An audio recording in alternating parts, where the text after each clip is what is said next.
স্বাধীনতা পরবর্তী সংবিধানের 4 মূলনীতি বাঙালি জাতীয়তাবাদ, সমাজতন্ত্র, গণতন্ত্র ও ধর্মনিরপেক্ষতা। এই নীতিগুলোই ছিল 1972 সালের সংবিধানের মূল ভিত্তি। তবে সময়ের পরিক্রমায় এই নীতিগুলোর অবস্থান নিয়ে বিতর্ক তৈরি হয়েছে বারবার। আর এবার সংবিধান সংস্কার কমিশন রাষ্ট্রের মূল নীতির তালিকায় নতুন কিছু যুক্ত করার প্রস্তাব দিয়েছে। তারা বলছে, সাম্য, মানবিক মর্যাদা, সামাজিক সুবিচার ও গণতন্ত্রকে নতুন করে জায়গা দেওয়া উচিত।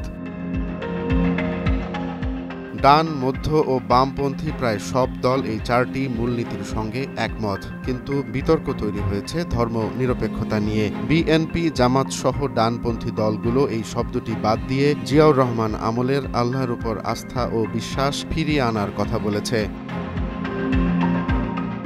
অন্যদিকে বামপন্থী দলগুলো বলছে, ধর্মনিরপেক্ষতাবাদ মানে ৭১-এর চেতনা অস্বীকার করা, আর এতে সংখ্যালঘু সম্প্রদায়ের নিরাপত্তা নিয়েও উদ্বেগ তৈরি হবে। এমন উত্তেজনার মধ্যে কমিশন একটি মধ্যপন্থা খুঁজছে। ধর্মনিরপেক্ষতা বাদ দিয়ে তাদের নতুন প্রস্তাব ধর্মীয় স্বাধীনতা ও সম্প্রীতি। কমিশনের অভ্যন্তরীণ সূত্র বলছে, এই শব্দ দুটি সংযোজন করলে একদিকে ডানপন্থীরা যেমন সন্তুষ্ট হবেন, তেমনি বামপন্থীদের আপত্তিও কিছুটা প্রশমিত হতে পারে। তবে প্রশ্ন থেকেই যাচ্ছে, এই প্রস্তাব যুক্ত হবে কি বিদ্যমান মূলনীতির সঙ্গে, নাকি রিপ্লেস করবে আগের নীতিগুলোকে? এক্ষেত্রে কোনো সুনির্দিষ্ট সিদ্ধান্ত আসেনি এখনো।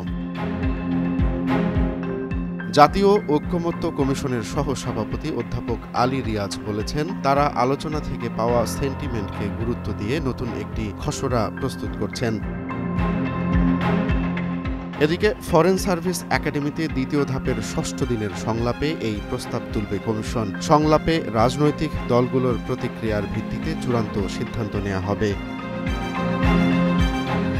রাষ্ট্রের মূলনীতি শুধু কাগজে শব্দ নয়, এটি জাতির আত্মপরিচয়ের ভিত্তি। তাই একে ঘিরে মতবিরোধ থাকলেও সর্বদলীয় ঐকমত্য জরুরি। তবে প্রশ্ন হলো, ধর্মীয় সম্প্রীতি ও স্বাধীনতা কি পারে ধর্মনিরপেক্ষতার জায়গা নিতে, নাকি এটি হবে আরও বড় একটি রাজনৈতিক বিতর্কের সূচনা? আপাতত উত্তর পেতে অপেক্ষা করতে হবে।